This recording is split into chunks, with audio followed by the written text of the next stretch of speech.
Unitarian Universalist Church of Tarpon Springs, located in the heart of the walkable Tarpon Springs Historic District and known as the home of the Innes paintings. We are a liberal community for all ages, promoting spiritual growth, social justice, and the arts. I'm the Reverend Kristina Spaude, minister here at UUCTS. I'm glad you are here. I hope you find meaning in today's service. Please consider joining us on Sunday morning when we gather to worship as a community every week, beginning at 10:30 a.m. on Zoom, or drop in for a more personal visit to one of our coffee hours, starting at 11:30 a.m. on Sundays on Zoom. For the summer, our services will be a little bit different than they have been for the rest of this past year. We are participating in basically a big pulpit swap, or a tour of some of our sibling UU congregations. The UU Church of Tarpon Springs is one of 8 congregations participating in this exchange. It gives y'all the chance to get to experience other of our congregation's worship services and provide your worship team with some much-deserved respite from the hard work of churching and ministering in a pandemic as we prepare to return to in-person worship in the fall. I am excited to be sharing these services with you, some provided by cherished colleagues of mine across the country. Some of them are new to me colleagues, and I am excited to get to know them a bit with you as well. Now, let us enter this sacred time with open minds and open hearts.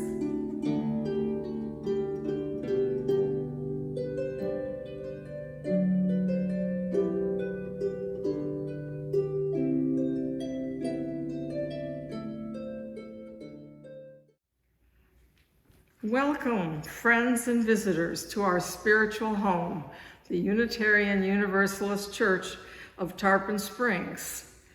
My name is Diana Reif, and I am privileged to be your worship associate today. For this remote service, we offer a warm welcome to all those who have joined us. We are a welcoming congregation, and we welcome members, guests, visitors, and friends.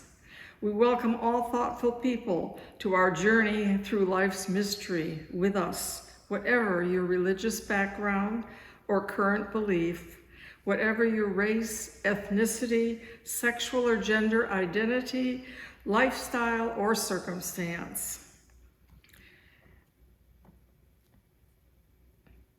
Reverend Kristina Spaude will be speaking today on the heart of our faith. In this community, we hold hope close. We don't always know what comes next, but that cannot dissuade us. We don't always know what to do, but that will not mean that we are lost in the wilderness. We rely on the certainty beneath the foundation of our values and ethics. We are the people who return to love like a North Star and the truth that we are greater together than we are alone. Our hope does not live in some glimmer of an indistinct future. Rather, we know the way to the world of which we dream. And by covenant and the movement forward of one right action and the next, we know that one day we will arrive at home. Those were opening words by Teresa Innes Soto. And now we'll have the lighting of the chalice. Here today in this place and with these people, may we listen so that we may hear. May we hear so that we can feel. May we feel so that we can know. and may we know so that we can change ourselves and this world. May this chalice we light our way.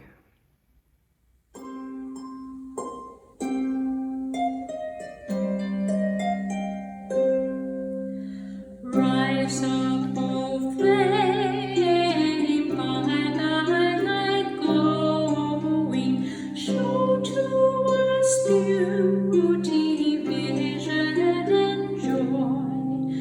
Rise up, O flame, by thy light glowing, show to us beauty, vision, and joy.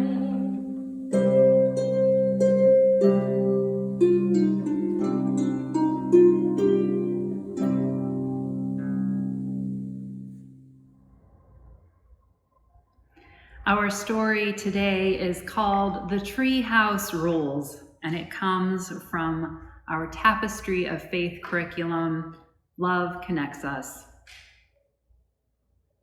The treehouse was built on the congregation's grounds over 3 Saturdays in September, using donated lumber and the donated labor of the families who attended the church and other adults who wanted to help with the project. Even the kids got involved, especially those aged 10 and up, by pitching in and helping in any way they could during the construction. It was a fantastic place to be once it was completed, with a window that faced the nearby playground, a rope ladder to climb up, and a slide to exit. While everyone was happy that the treehouse was there after all the planning and construction, it soon became a problem. When too many kids wanted to enjoy it at once, their different ideas about how to use it came into conflict with each other. The younger kids got a thrill out of racing across the top of it, hurriedly climbing up the rope ladder, rushing through the treehouse to race down the slide over and over again, one after the other. But the older kids wanted to hang out in the treehouse after the worship service ended, playing games like jacks and cards. One day, a 2nd grader raced by and interrupted the 5th grader's game of cards for the 3rd time. That was it. A fight broke out with name-calling, pushing, and some tears. Some adults demanded that the treehouse be off limits until the children learned to cooperate with each other. Other adults protested that their children had special rights to use the treehouse because they had helped to build it. The Religious Education Committee had meetings about a policy for use of the treehouse. They were getting ready to report to the congregation's board of directors with their findings. Meanwhile, the minister considered bringing in a consultant from the chapter to address the conflict, which had now spread through the entire congregation. But while the adults were arguing, holding meetings, and creating policies, something happened. The children who had been temporarily banned from the treehouse started talking to each other and looking for ways they could all use the treehouse together. A few of them remembered the covenants they had created in their RE programs the year before. They suggested a covenant could be created for how the kids could use the treehouse. So they sat down and talked about why they liked the treehouse and what made it fun. They discovered ways they could all enjoy the treehouse in the ways they wanted to. They came up with a covenant which laid out how they would be in the treehouse and how they would respect others who were also using that space. Just as the adults were starting a congregational meeting to adopt a policy for use of the treehouse, some church leaders looked out the window. They saw the children cooperating with each other and using the treehouse without conflict. A teenager was dispatched to the treehouse to discover what rules the participants had come up with. And when she reported back to the adults at the congregational meeting, the announcement came that the participants had created a covenant with one another. The adults were humbled. Some sheepishly glanced at their church covenant framed on the wall, hanging there and mostly forgotten. The congregational meeting was adjourned. The adults went on their way, reminded of the power of covenants, working together to find a solution, and the commitment of people in right relationship with one another, all because of the treehouse rules.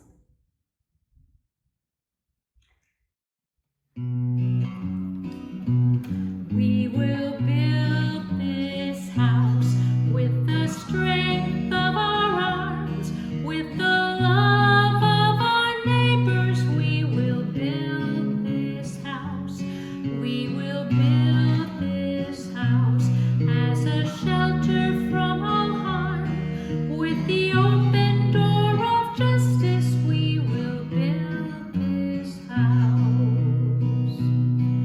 A house of warmth, a house just right, a house to keep away the darkest night, a house of hope, a house of peace, a house where all within may safely sleep. We will build this house with the strength of our arms, with the love of our neighbors. We will build this house. We will build this house as a shelter from all harm. With the open door of justice, we will build this house. A house that's built to remind us all of how we are connected, whether great or small. A house of dignity, a house without shame, a house with walls bearing all our names. We will build this house with the strength of our arms, with the love of our neighbors. We will build this house. We will build this house as a shelter from all harm. With the open door of justice, we will build this house.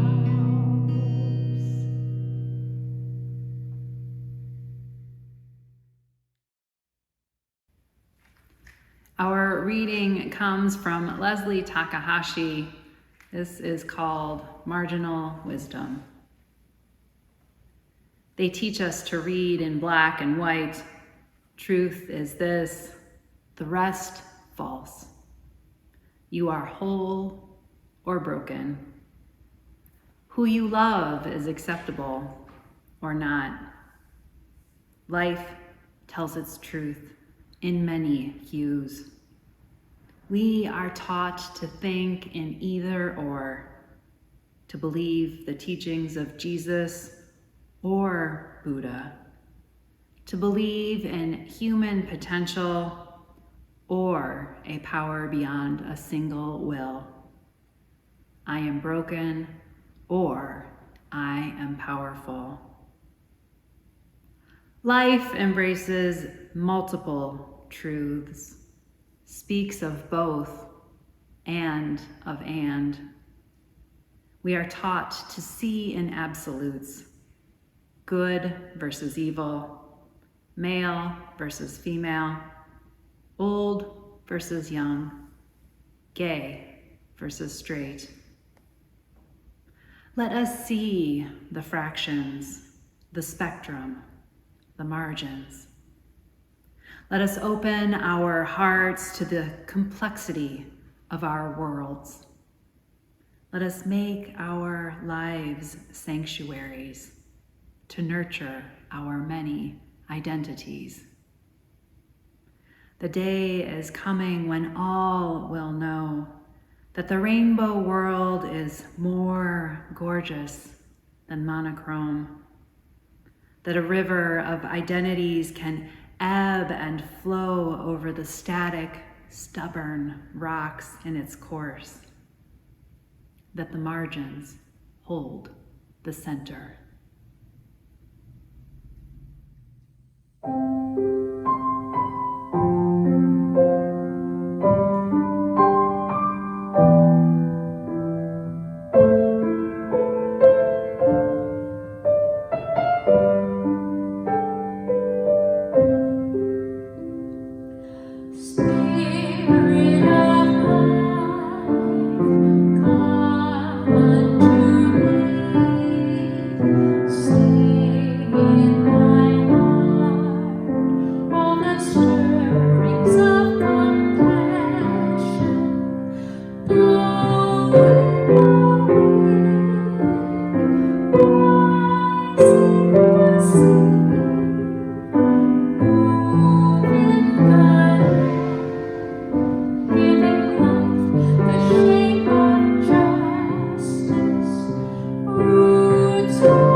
It's time for the offering for the work and the welfare of this church.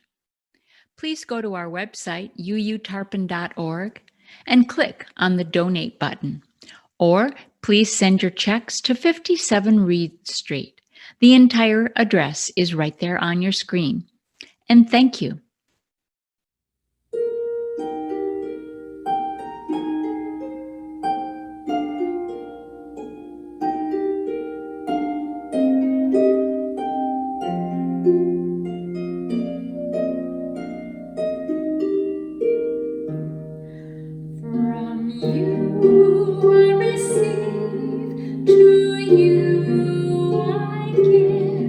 Together we share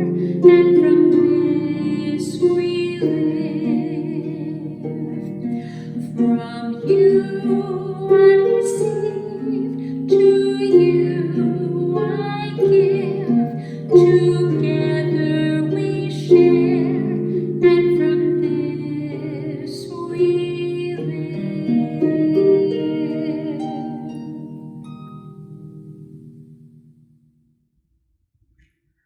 Jersey Universalist Church was once a thriving religious community, recounts the Reverend Dr. Susan Ritchie, historian, professor, and Unitarian Universalist minister. As with many of our Universalist congregations across the more rural parts of the Midwest, it flourished with the message of universal salvation in the 19th and into the 20th centuries. But come the merger of the Unitarians and the Universalists in 1961, Jersey Universalist opted not to be contaminated with the Unitarian heresy, as Ritchie says, and they continued on into the 1990s and beyond as Universalists, being served faithfully by their Universalist minister until he died.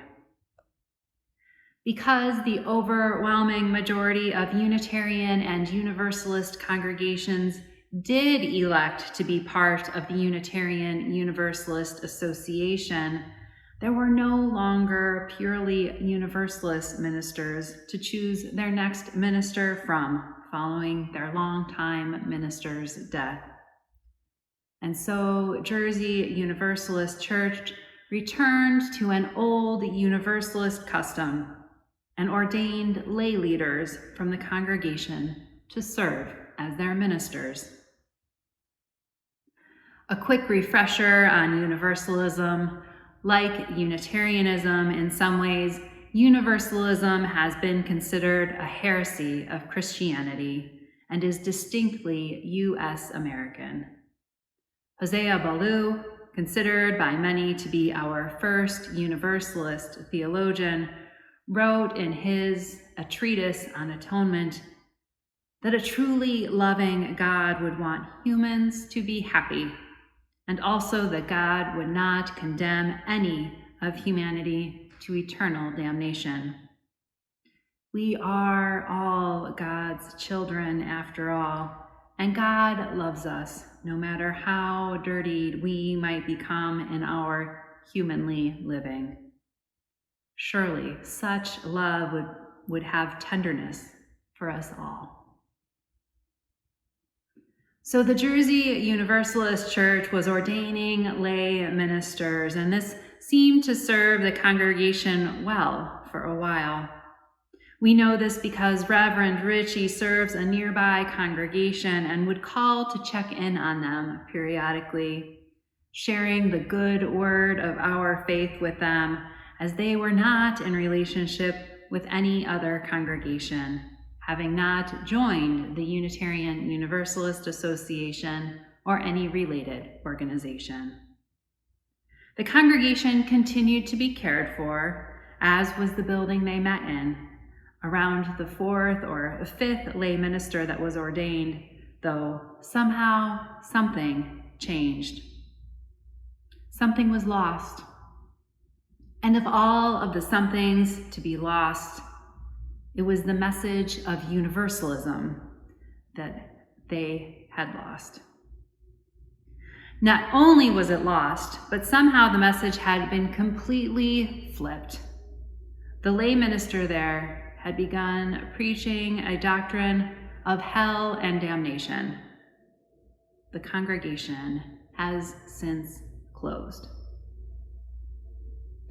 Looking further back in Unitarian Universalist history, it wouldn't be wrong to be surprised that Unitarian Universalists draw the cornerstone of our faith from the Pilgrims, who were religious separatists, and the Puritans, who were religious non-separatists.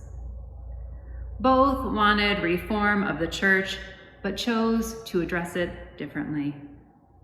The Pilgrims rejected professions of faith like the Nicene Creed, a Trinitarian statement of faith, not only because it was Trinitarian, but because it was a creed.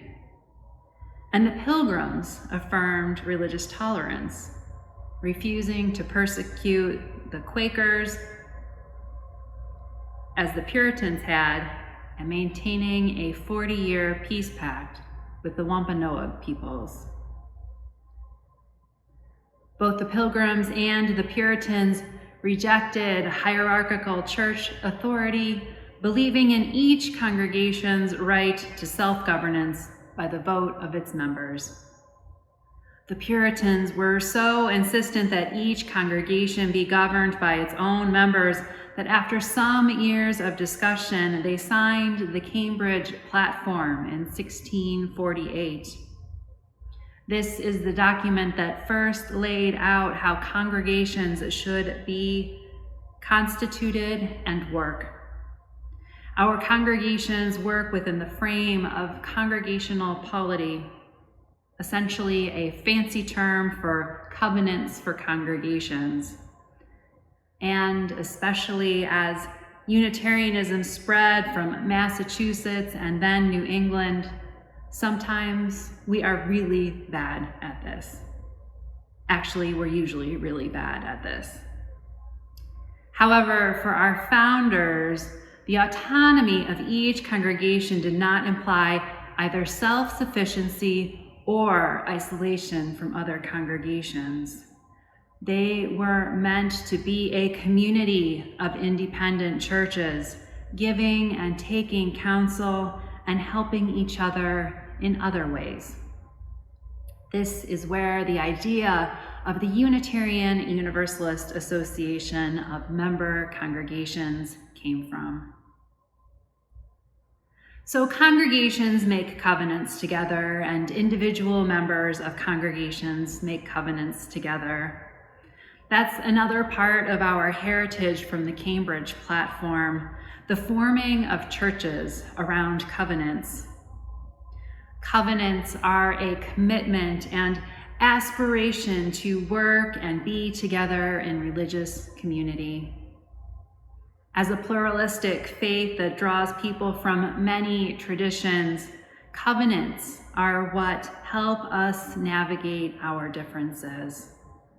They are living texts, not statements of faith or doctrine, but words that must be lived into and, when broken, must be returned to in reconciliation.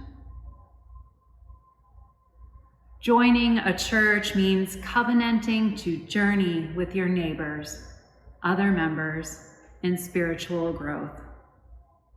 The Blake Covenant, one used by many congregations, goes, "Love is the spirit of this church, and service its law. This is our great covenant, to dwell together in peace, to seek the truth in love, and to help one another." Love is the foundation of the work to be done within and among us. We commit to mutual learning and teaching and challenging and growing. We commit to the work of being in relationship. We commit to supporting and serving our community within and without. At our best, we commit to allowing the margins to hold the center by identifying the margins and holding them.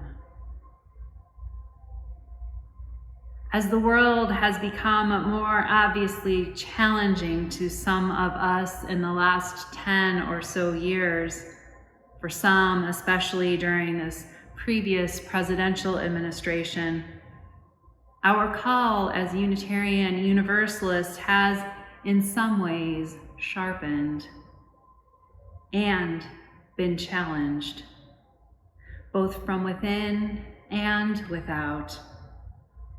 And who we are matters to how we respond to those challenges.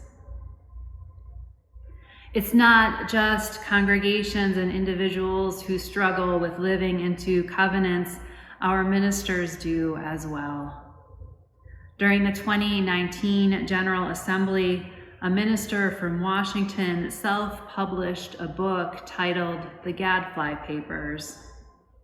The book is full of racism, sexism, transphobia, ableism, and generally a disregard for those who are marginalized. The book was freely handed out from a booth at General Assembly.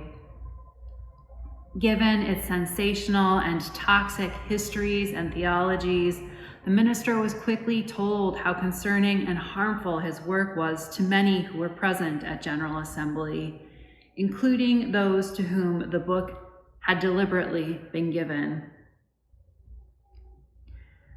The minister then declined to engage in conversation with individuals, with representatives for the General Assembly, or any group, including our Ministers Association, any who attempted to talk with him, and so declined to agree to be in right relationship with the gathered community, and after several days was not allowed to return.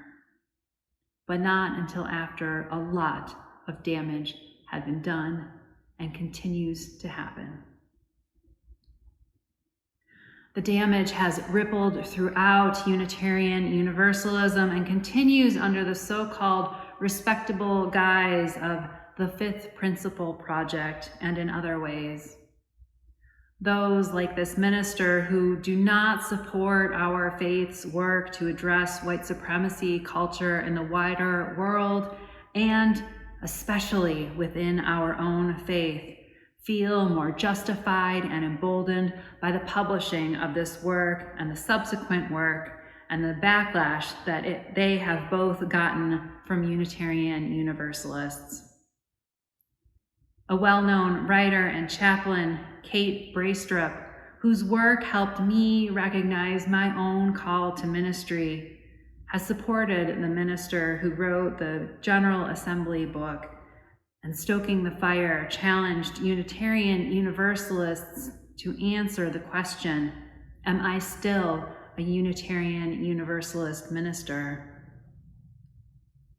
While this may not seem important in general to our laity, I believe it is because this is about who we are, and how your ministers agree to be in relationship is reflective of our shared values and ethics, as well as both our history and visions for the future, and the way we dream for our congregants to be in relationship with each other. So I can only answer that question given the information that I shared with you earlier, that our faith has been defined by covenant. And thus the short answer to her question is no. Ministry is many things, but easy is not one of them. There are reasons why some ministers do some things and others don't. Some ministers choose not to go into fellowship with the Unitarian Universalist Association. Whether or not a minister has done this, there are two collegial organizations that ministers can join specifically for ministers. This allows ministers to be recognized as colleagues and to be in covenant with each other. The covenant of our relationships is laid out in guidelines, and all members of either of these organizations are bound by their respective covenant. Breaking of covenant has consequences. We are working to be better about reconciling. Ordination by a Unitarian Universalist congregation does make a person a minister, but it does not make them a Unitarian Universalist minister. This goes for professional or lay ministers, a fact demonstrated fairly clearly by the Jersey Universalist Church I mentioned at the beginning of this sermon. What does matter is the relationships, and specifically the covenants we keep. This is so important to our Ministers Association that while I was a community minister serving in a hospital, I was obligated to maintain good standing to be affiliated with a congregation. I would have anyway because I love our congregations, but it's a requirement for community ministers to be in right relationship with and to be accountable not only to our colleagues, but also to our shared faith. It matters whose we are. A hallmark of being a member of a religious community is practicing the faith with others. Religion cannot happen alone. Spirituality can, of course, but not religion, and certainly not ours, where we are connected in all places, by covenant and by the need to be in relationship with each other. As a people who have rejected creeds and other statements of faith for at least a few generations, there is nothing that binds us as Unitarian Universalists other than our covenants. Although some Christian faiths engage in covenanting, Unitarian Universalists are unique in that covenants are how we define ourselves. No creeds, no doctrines, no statements of faith are asked of us. Covenants are how we know both who we are and who we want to be. Those who do not covenant with us simply are not Unitarian Universalists. Covenants are brilliant and can be powerful tools as they are based in mutual relationship.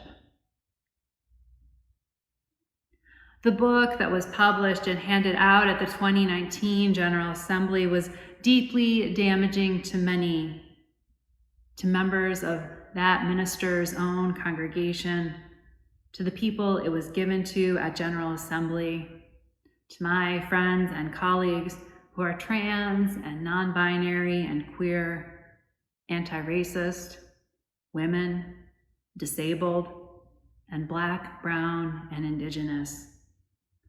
And beyond the damage created by this book, further damage was done when people expressed their hurt and the author declined or really refused to engage in conversation with any of them about the damage done. He refused to be held accountable or to return to covenant. This happened repeatedly. It's the adult equivalent of saying, "I'm taking my marbles and going home." It's not relational. Adding to this, the book makes arguments in the name of logic and reason.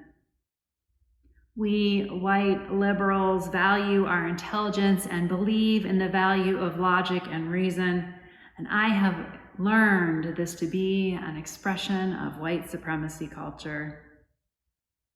The book was written as a reaction to the work that Unitarian Universalists have been engaging in intentionally and deeply the last few years to address the white supremacy culture within ourselves and our institutions. The book is just the kind of thing many of us are working to grow away from. This book was a blatant refusal to engage in this anti-white supremacy work, followed by a blatant refusal to engage in any way in the practice that is the core of our faith.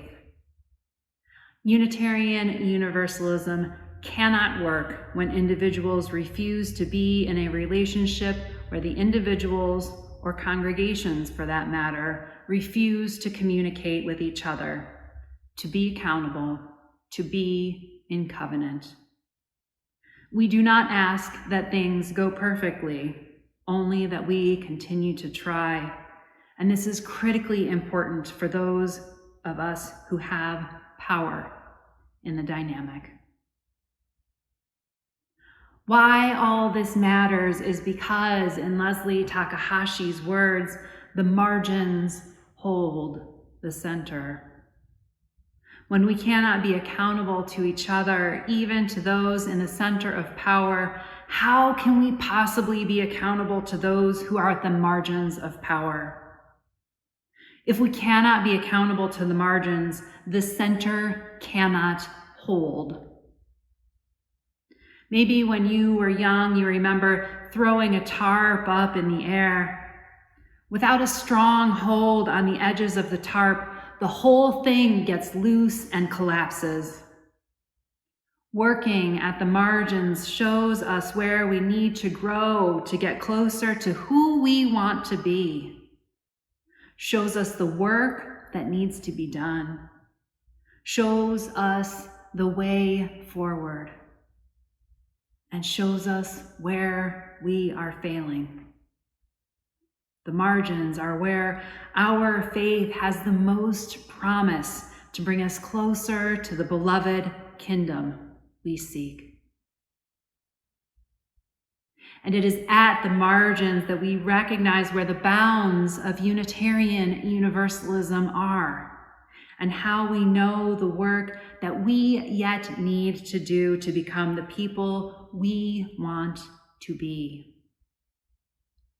We are a people who moves ever forward to answer the call of justice here on earth, the only place where we can be sure justice is possible. Calling on our Unitarian forebears who believed earnestly in the promise of human potential for good, in the depth of that promise, the being of that promise, and on our Universalist forebears who believed as earnestly in the promise of human equity, in the breadth of that promise, the doing of that promise.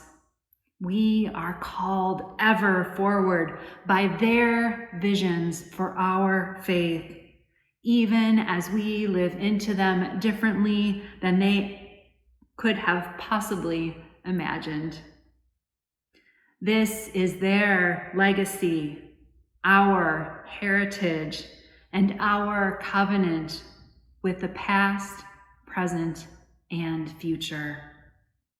We cannot live into this covenant when we leave those who have been marginalized behind in favor of those who refuse to be accountable, who refuse to be in right relationship, who refuse to live into the dreams promised to us that justice shall one day roll down and we will be part of it, so long as we work together. Indeed, this is the only way it can be done.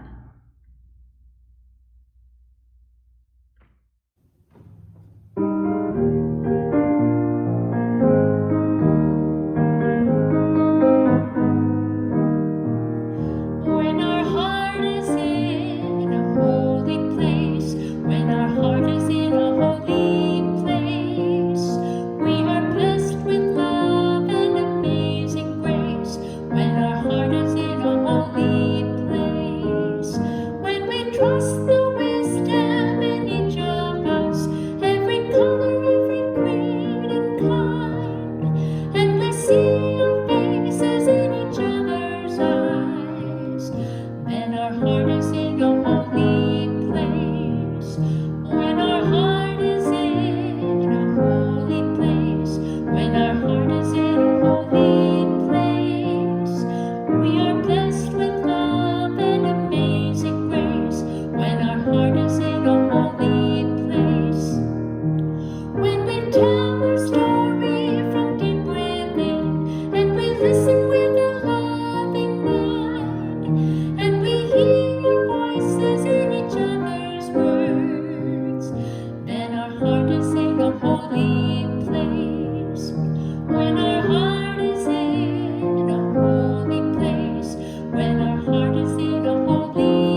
Our closing words come from Jean Harrison Newyar, who has written in The Gift of Faith. In the lore of ancient China, there's a story of a philosopher who was asked, "Where is the road called hope?" He replied, "It does not exist, but as people move forward upon it, it comes into being." I invite you to continue moving forward on this path, this road called hope, covenanting together with me.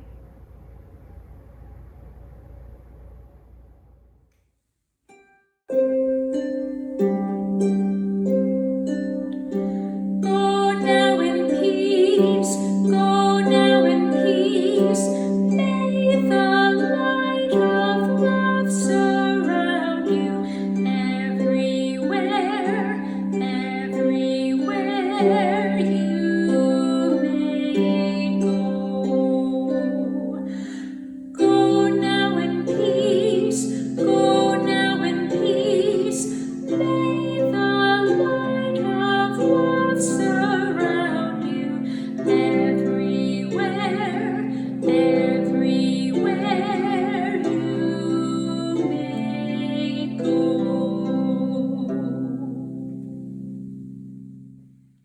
I hope that you found meaning in today's service. Again, I invite you to consider joining us sometime on Sunday morning when we gather for worship as a community. The service starts at 10:30 a.m. on Zoom. You are also welcome to drop into our Zoom room coffee hour any Sunday at 11:30 for friendly conversation. Please refer to our website for more information on how to connect with us on Zoom. If you use the Connect Online button, it will take you directly to any of our activities. We look forward to meeting you.